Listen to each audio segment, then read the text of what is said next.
Hi all, welcome to my YouTube channel, Know About Embedded System.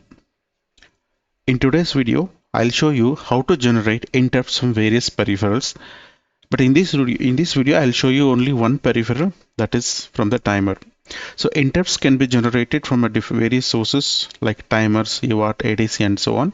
But in today's tutorial, I'll show you how to generate interrupt from the timer. So before starting the video, if you are a new viewer to my channel, kindly subscribe my YouTube channel and gain the knowledge on embedded system. Let us start the video here, how to generate interrupts from peripherals, specifically with respect to timers. So before going to that, so you should know how timer works. So I'll directly go to the coding here. If you remember my previous video, so timer also can be configured in an interrupt mode. So if you do not know, please watch my video timers and the timer programming. I'll update the link in the description box. So timers can be configured in interrupt mode. Okay, here you can see this function, whatever you're seeing.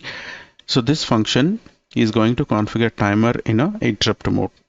So I'm using the same configuration what I have used in the timer.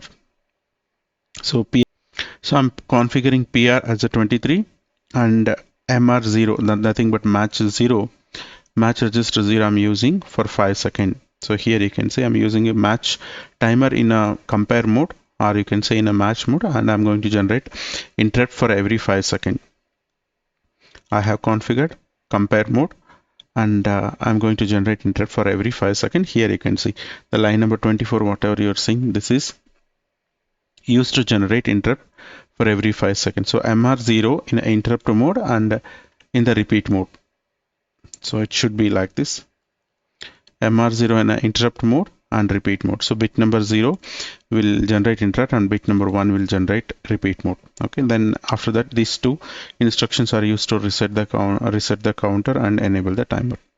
So this is a basic timer configuration part. So ultimately I'm going to generate interrupt from the timer by enabling the interrupt bit of your timer. The second thing in the configuration, here you can see line number 28 and 29. So we're going to use two different APIs which are related to interrupt configuration, that is called NVIC enable IRQ. So line number 28 indicates NVIC enable IRQ. So what it will do, this function will enable the respective interrupts which are you're going to mention. Here I'm mentioning as a timer, that is why. So it is going to enable the timer 0 interrupt. That is the first thing. Second thing, in the line number 29 you can see here the API what I'm using, NVIC set priority timer 0 and followed by 1. So I'm going to set the priority of timer 0 to first priority. So what is priority? So you can just watch my interrupt video, there I have explained what is priority. Okay, so these two functions are related to interrupt, and these two are additional things when we compare with the timer programming. So these two are going to enable the interrupt.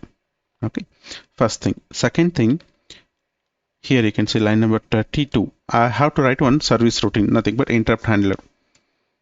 Interrupt handler, that means whenever there is an interrupt from the timer or whenever there is an interrupt from the any peripheral, the processor will jump to ISR. So we have to write an ISR here. The currently line number 32 to 36, whatever you are seeing, this is the interrupt service routine for your timer. So this particular function what you are seeing, this is the interrupt service routine. I have configured timer in an interrupt mode, and also I have enabled the interrupt timer interrupt, and also I have written interrupt service routine. So in the interrupt service routine, just I'm printing one string that is called as timer 0 IRQ. It's very simple. I'm just printing something. And after that, line number 35, you can see here, I'm just clearing the interrupt flag. So this is the minimum coding required for interrupt. So interrupt generation is possible only when you enable the interrupt from the respective interrupt control part. So line number 28 and 29, these two are interrupt control functions and nothing but NVIC interrupt functions which are available as APIs. So use these APIs and enable the interrupt and generate the interrupt. Okay, and after this I'll come back to main code here. So this is your main code. Main code is very pretty simple here. So here you can see this is my main code. In the main code, I'm not doing anything, just I'm printing saying that and CPU is in normal condition. Here you can see.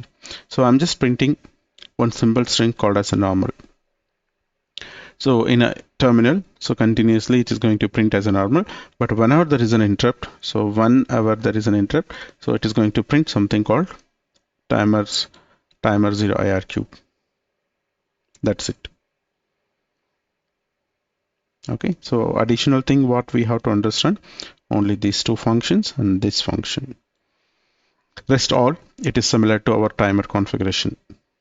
Okay, and then as usual, I'm going to configure some of the basic configurations. One is a clock configuration, timer configuration, then UART configuration.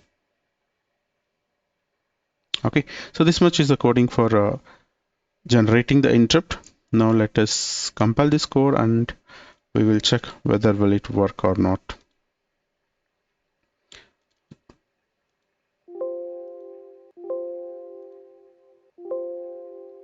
Okay, so I'm just flashing the code now.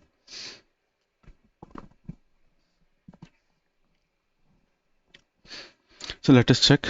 So what is expected output? Expected output is it should print UART normal or CPU normal string it has to print, and every 5 seconds it has to generate interrupt and it should print this string timer 0 IRQ. So let us check this whether will it work properly or not. Now you can see your terminal is printing normal it will print, and every 5 seconds you observe that it is going to print your string, that interrupt wala string it will print. So this is the interrupt string, and the rest all the time it will print as normal. So interrupt IRQ, timer 0 IRQ.